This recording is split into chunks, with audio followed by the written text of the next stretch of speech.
Olá, seja bem-vindo ao Educa Floripa. No dia a dia, em sala de aula e na convivência na escola, diversos quesitos devem estar de acordo com a preferência ou a necessidade dos estudantes. No programa de hoje, vamos falar de uma iniciativa importante desenvolvida pela Rede Municipal de Ensino, que entregou abafadores auditivos para estudantes com hipersensibilidade.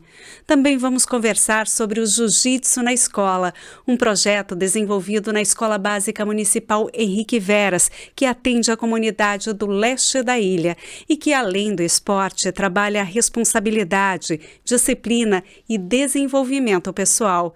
E a gente inicia o Educa Floripa agora falando sobre uma ação que distribuiu abafadores de ruídos para estudantes. E quem está aqui comigo é Ana Paula Felipe, gerente de Educação Especial da Secretaria Municipal de Educação aqui de Florianópolis. Ana Paula, seja muito bem-vinda novamente aqui no Educa Floripa, agora de forma virtual. Sim, obrigada pelo convite, Cíntia. Estou à disposição de vocês para a gente estar conversando nesse momento. Ana, a hipersensibilidade auditiva, ela não interfere só no aprendizado em sala de aula, mas ela também reflete nas atividades coletivas, em grupo, quer dizer, às vezes é uma barreira. Sim, muitas vezes é uma barreira, né, para você estar bem num determinado local público. Então, e hoje a vida pública, né, o meio coletivo, ela tem diversas influências sonoras na rua, em espaços públicos, de show, teatro, festas, né, de espaços de interações coletivas, elas podem se tornar uma grande barreira, mas não pode ser o impeditivo de todos estarem juntos, independente da hipersensibilidade. Principalmente em sala de aula, né, Ana? A gente já vem conversando e é uma questão muito valiosa na nossa rede municipal de Florianópolis, é que todos estejam em sala de aula, na idade da educação básica, no ensino fundamental, na educação de jovens e adultos, na educação infantil, e que todos tenham acesso ao o que é comum, o que é comum de direito para todos. Então, nada pode ser um impeditivo, então a gente tem formação continuada, a gente tem uma equipe formada para a gente estar pensando juntamente com a rede municipal de Florianópolis as barreiras de acesso. As barreiras de acesso arquitetônica, as barreiras de acesso de comunicação. E a hipersensibilidade auditiva é uma delas. É muito comum, inclusive. Até avalio que pós-pandemia isso se agravou muito para muitas pessoas, independente de termos um diagnóstico de deficiência ou não. É por isso que até a gente foca muito nisso, assim, é a hipersensibilidade auditiva. Porque eu posso ter uma deficiência, eu posso ter o autismo e não apresentar a hipersensibilidade auditiva. Mas muitas pessoas sem deficiência apresentam fortemente a hipersensibilidade auditiva. Nesse caso, Ana, os abafadores, essa entrega, ela acompanha também esse olhar mais próximo do professor, ele vai fazer esse acompanhamento, esse suporte no sentido de ajudar esse estudante a perceber qual é o melhor momento para ele usar. Um dos serviços de apoio é o professor do atendimento educacional especializado, que é o professor com formação em educação especial. Então, com a política de educação inclusiva, isso Florianópolis até antecedeu a política, nós temos o professor do atendimento educacional especializado, com formação em educação especial, para pensar junto com os professores, né, os professores de sala de aula, os professores de grupos de educação infantil, para pensar quais são as necessidades de recursos, né? De recurso, de estratégia para os estudantes com autismo, com deficiência, altas habilidades, superdotação. Então, esse é o nosso papel. Identificar a barreira e como essa barreira ela pode ser desconstruída, né? Como essa barreira a gente pode estar oferecendo um recurso de acessibilidade para ele estar naquele espaço coletivo. E utilizar de direito, né, como uma garantia de direito. Esse espaço comum é direito de toda criança e de todo estudante estar ali. A oferta, ela é obrigatória desse recurso. A educação especial, ela tem, faz parte da nossa atribuição é oferecer recursos, pensar em recursos, pensar em estratégias para essa criança acessar o conhecimento, a poder compartilhar o conhecimento, construir junto com o seu grupo da educação infantil, como do ensino fundamental ou na educação de jovens e adultos. Você tocou aí num assunto super importante, Ana, porque Florianópolis, a rede municipal de Florianópolis, ela é referência em educação inclusiva e tem um olhar muito cuidadoso, voltado mesmo, para prestar atenção em quais são as barreiras e buscar recursos para, enfim, romper com essas barreiras mesmo. Então, vocês têm feito diversos trabalhos nesse sentido. Essa questão dos abafadores de ruído é apenas um ponto diante de todo um trabalho que é feito por vocês. Sim, Cíntia. O nosso trabalho ele é histórico, né? Então, Florianópolis ela é referência a partir do momento que ela antecede essa política de educação especial diante de todo o contexto nacional. Então, desde 2001, a gente recebe crianças com deficiência e autismo na rede municipal de Florianópolis. A gente já recebia outras deficiências, né? Mas a política da inclusão total, da garantia do ensino comum dentro das escolas públicas começou em 2001. Então, Florianópolis ela se torna referência nesse sentido histórico, né? E também ela se torna referência porque nos últimos anos Florianópolis ela vem se constituindo numa formação a partir do modelo social de deficiência, entendendo essa criança não só pela sua deficiência, pela sua característica de autismo, como se todo autista funcionasse da mesma forma, ou uma pessoa com deficiência intelectual, ou deficiência visual, enfim. Então, a gente vem estudando, né, por meio da formação continuada, em parceria com a nossa Universidade do Estado de Santa Catarina, por meio do Laboratório de Educação Inclusiva, uma formação que nos se torne como base a nossa rede, não só para quem é o público não, o profissional da educação especial, mas toda a rede, que a gente entenda que esse sujeito ele vai além da deficiência. Né? E inclusão não é modificar aquele sujeito dentro de um espaço específico para ele estar no ambiente coletivo ou no ambiente comum. É pelo contrário, a gente precisa entender que ambiente comum é esse. Como que a gente vai oferecer acessibilidade para todos estarem na unidade educativa? A gente não pode oferecer uma rampa porque tem uma criança com deficiência física naquela determinada escola. A gente precisa ter rampas em todas as escolas educativas, né, das unidades educativas da rede. Então, é essa problematização que a gente vem construindo juntamente com a gestão nos últimos anos, atualmente, juntamente com a nossa secretária municipal de educação, a Fabrícia Luiz Souza. Então, a gente é uma rede que há muito tempo vem se estudando e problematizando e oferecendo, né, possibilidades que a gente esteja da melhor forma possível dentro da unidade educativa. É por isso que a gente vem ampliando o serviço de educação especial, a gente vem ampliando as salas multimeios, né, onde está localizado este serviço, não é só onde acontece, mas é o espaço desse serviço. O professor de educação especial, ele não atua somente na sala multimeios, ele atua na unidade educativa. Ele atua dentro de um grupo de educação infantil. Ele atua dentro de um grupo do ensino fundamental. E por isso que a ampliação se faz necessária, porque nós precisamos estar em todos os espaços, pensando conjuntamente a escola comum, que é a escola inclusiva. A escola só não existe a escola inclusiva, né? Como muitas pessoas de referência nos países discutem sobre isso. A gente tem a escola. A escola tem que ser inclusiva. Senão, não é escola. Onde não tem acesso a todos, não é escola. Então, a gente precisa diariamente, conjuntamente, construir coletivamente essa história, né? Essa história que a gente diz que todos têm uma justiça, né? De uma forma que todos tenham um acesso comum. Então, é um trabalho diário de toda a gestão, não só nossa como gerência de educação especial, mas de toda a gestão, senão não acontece, né? Quando se torna um serviço somente de um local específico, técnico específico, mas tem que ser um trabalho de gestão. Então, é uma gestão que toda a Secretaria Municipal de Educação tem que estar envolvida, e ela está envolvida. Ela precisa estar envolvida para essa escola cada vez ser realmente o que ela é, escola, para todos. Além de ser um compromisso pedagógico, a gente também atende um princípio legal. Então, é um princípio legal, a gente tem leis nesse país que garante a inclusão de todas as crianças nas escolas. Então, a partir do momento que hoje aqui em Florianópolis a gente não discute o acesso, né?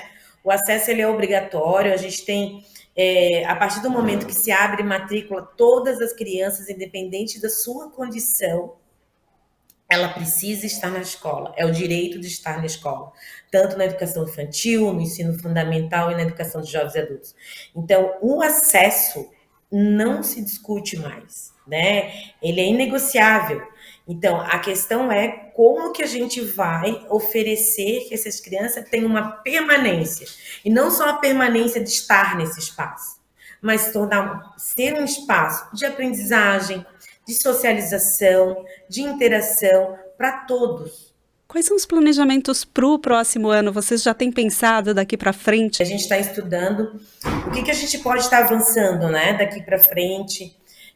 A gente vem pensando em fomentar cada vez mais a nossa formação continuada para toda a rede municipal. A partir do ano que vem, com certeza, teremos mais novos polos, né? Quando a gente fala novos polos, novas salas multimeios com professores de educação especial na rede municipal de ensino. Então, a gente vem também, certamente já início de 2024, a gente vai estar instituindo aí o nosso laboratório de tecnologia assistiva, né, que a gente vai ter um espaço específico para pensarmos recursos de acessibilidade, tanto de baixo custo como de alto custo. Então, a gente está na pesquisa aí nacional de todos os recursos possíveis para as crianças com deficiência da rede municipal de Florianópolis terem acesso, conforme a sua necessidade, né? Conforme a sua funcionalidade dentro do contexto educacional, dentro do seu processo de aprendizagem. Então, vem muita coisa boa por aí. A gente vai ter um novo seminário aí também de educação inclusiva. Já temos com data programada no mês de maio, num espaço maior que tivemos também esse ano. Então, a gente já tem aí algumas coisas bem interessantes juntamente com a nossa rede, porque somos incansáveis, né? A gente precisa ser incansável em relação a uma política, um país mais inclusivo, uma cidade que todos possam ter acesso, e principalmente a educação, que é um bem comum. Infelizmente, Ana, nosso tempo acabou. Eu queria muito agradecer a tua participação aqui no Educa Floripa. Eu que agradeço, Cíntia, o espaço, que a gente continue dialogando, compartilhando, né, aquilo que a gente sabe. Somos uma gestão formada por professores da rede municipal de Florianópolis, que a gente pensa para a rede diariamente. Então, esse é o nosso intuito, que esse estudante possa avançar no seu processo de aprendizagem, que ele possa ser livre no mundo, né? Poder ter as suas escolhas profissionais, de área, de vida, que ele possa circular nessa cidade com autonomia. Nós podemos ter dependência, mas a gente pode ter autonomia mesmo sendo dependente. Então, muito obrigada, Cíntia, e que o ano que vem estejamos juntas aí para compartilhar os nossos avanços aí da rede municipal de Florianópolis. Muito obrigada. Eu que agradeço. E agora a gente faz uma pausa para o quadro Educação. A educação ambiental, através dos 3 R's, reciclar, reutilizar e repensar, tem sido um tema importante nas escolas. Ao conversar sobre essas 3 palavras, muitos educadores e estudantes têm partido para a prática. Foi o que aconteceu na Escola Básica Municipal Dilma Lúcia de Freitas.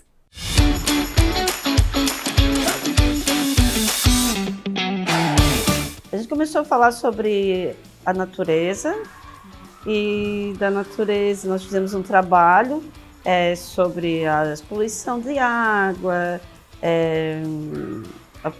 o lixo, e nisso surgiu, entre pesquisa, a gente conheceu o Ecopet e conhecemos também o Lacre Solidário.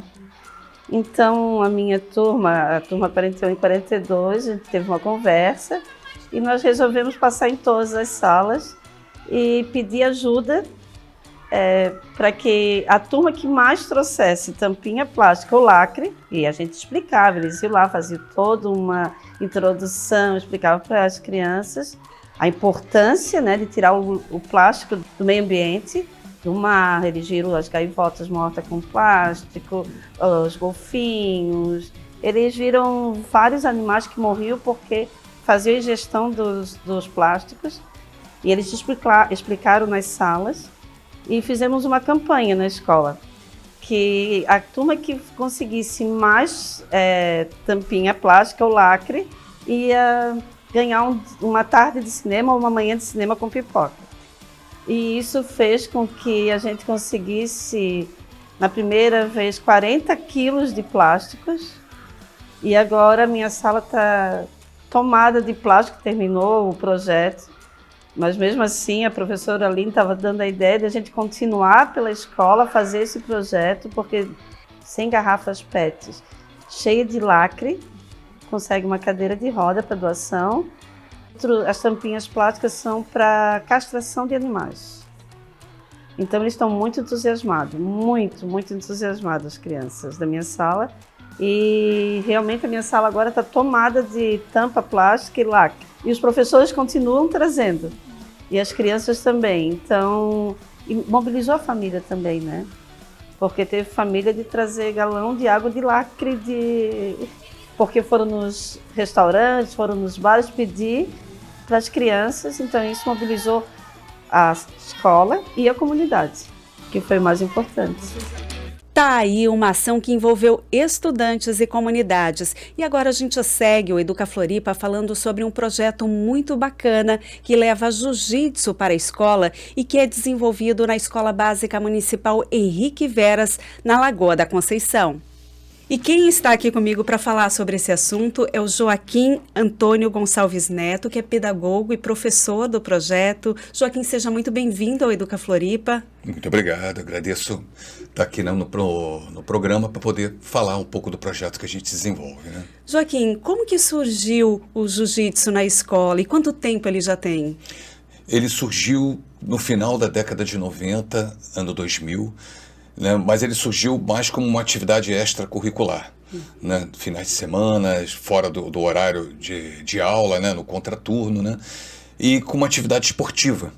Né, e com o tempo, a gente foi aprimorando essa visão. Né, e no ano passado, 2016, esse projeto estava extinto, tinha acabado. E nós retornamos ele em 2016, retomamos o projeto, né?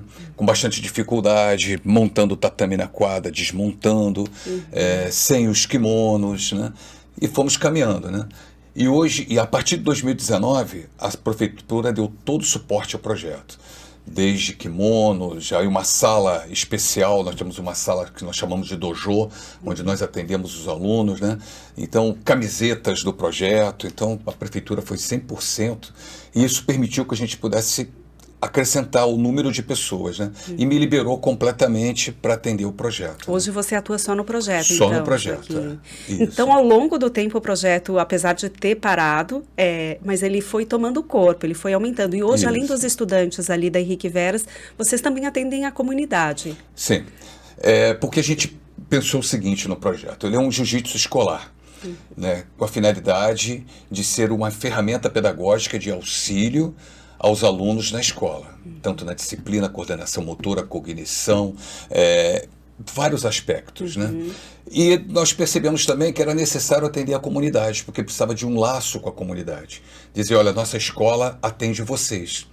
E aí começamos a ter atendimento de alunos de outras unidades escolares, inclusive de unidades privadas, unidades do Estado, unidades federais, à noite com os pais, entendeu? Que também são atendidos ali, que eu trabalho nos 3 turnos, né?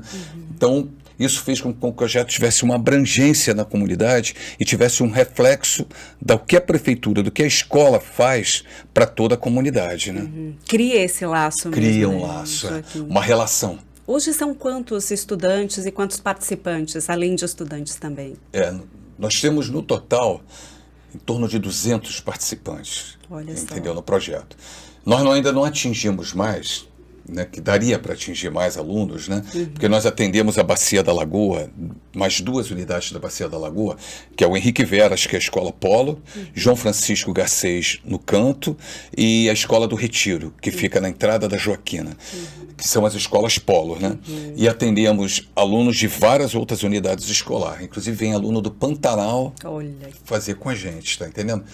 Nós não conseguimos atender mais, porque a gente queria atender também a educação infantil, porque tem uma necessidade de ter mais um profissional auxiliar, entendeu? Trabalhar com crianças de 6, 7 anos ou com 4, 5, 6 anos, não dá para trabalhar um só na sala. Precisam de 2. Precisa de 2. Isso é uma perspectiva que a gente está trabalhando para o ano que vem.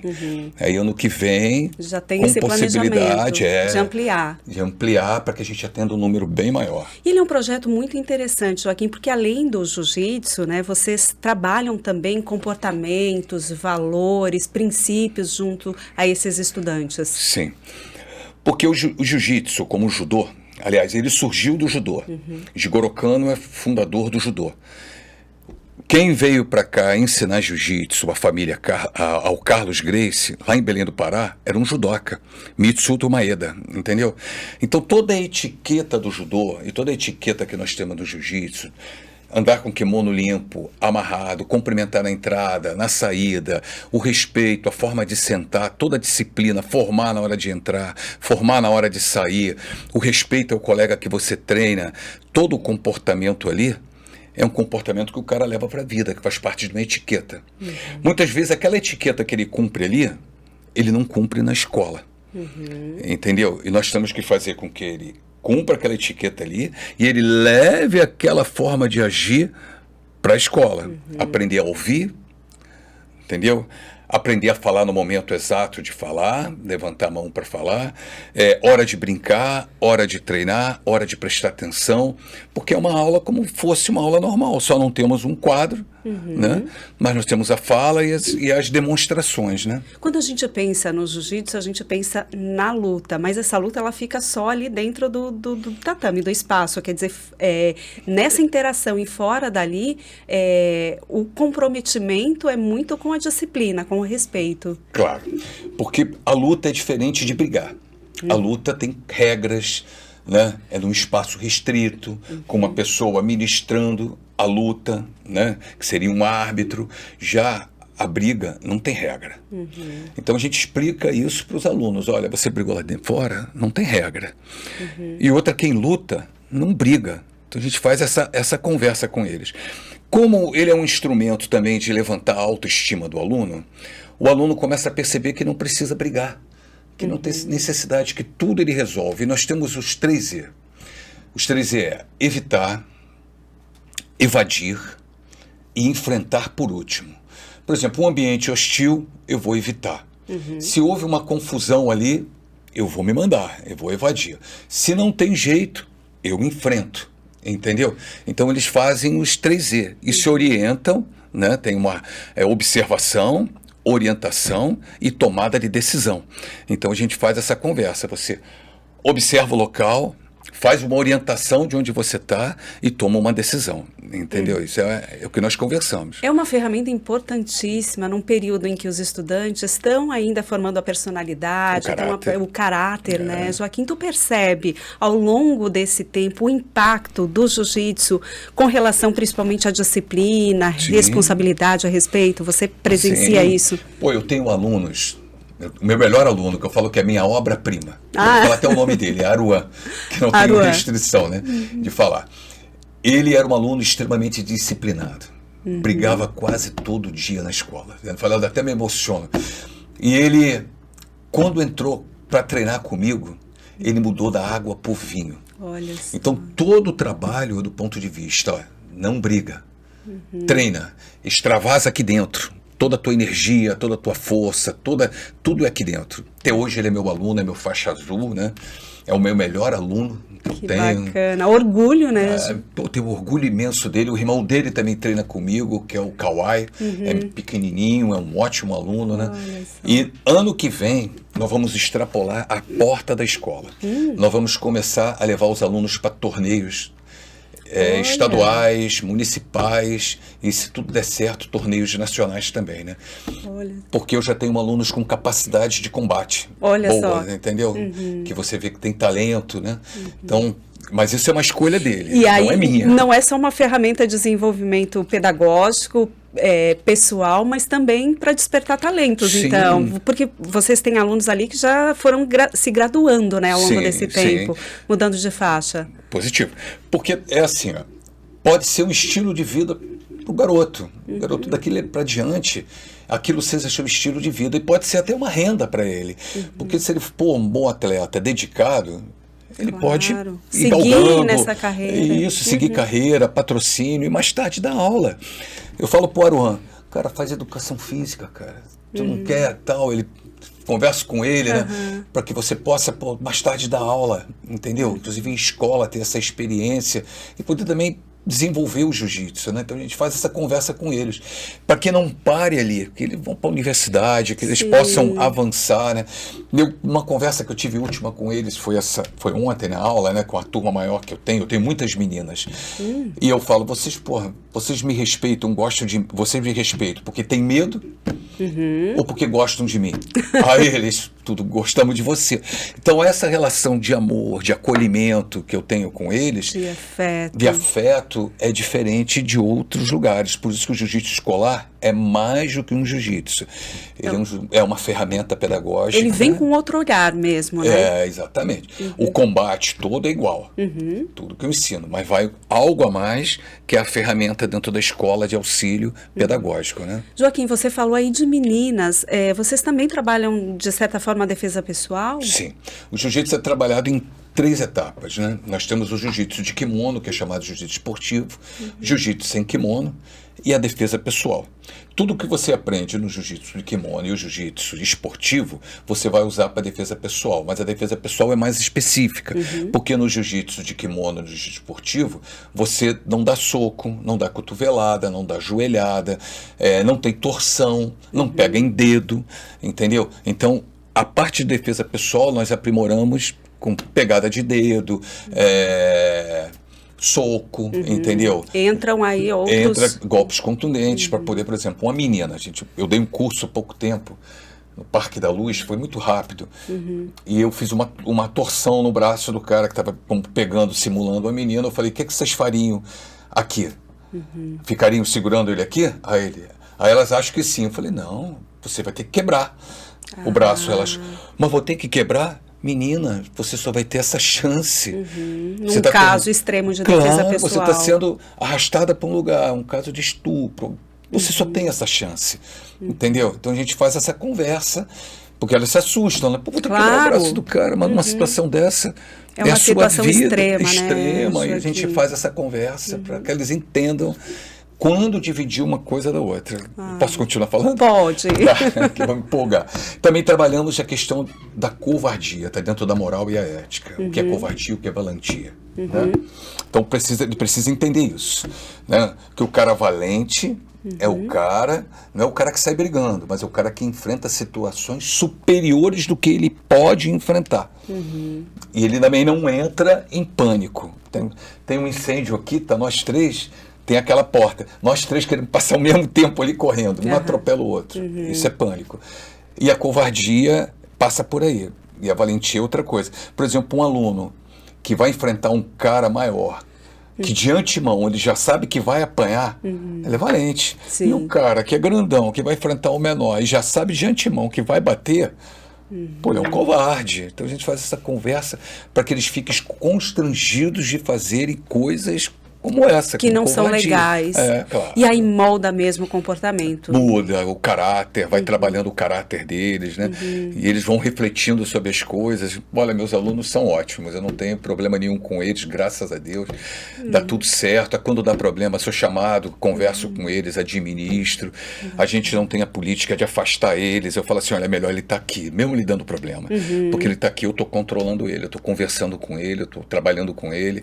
Se a gente manda para casa, afasta do projeto, pô, aí a corda foi embora, tá entendendo? Eu tenho que estar aqui com ele. Né? Que bacana, Joaquim. Obrigado. Infelizmente o nosso tempo acabou. Pena. Adorei conhecer um pouco mais Muito sobre obrigado, o projeto de Jiu-Jitsu na escola. Obrigada, viu? Eu que agradeço, tá bom? Obrigado. E o Educa Floripa de hoje fica por aqui. Muito obrigada pela sua companhia e até mais.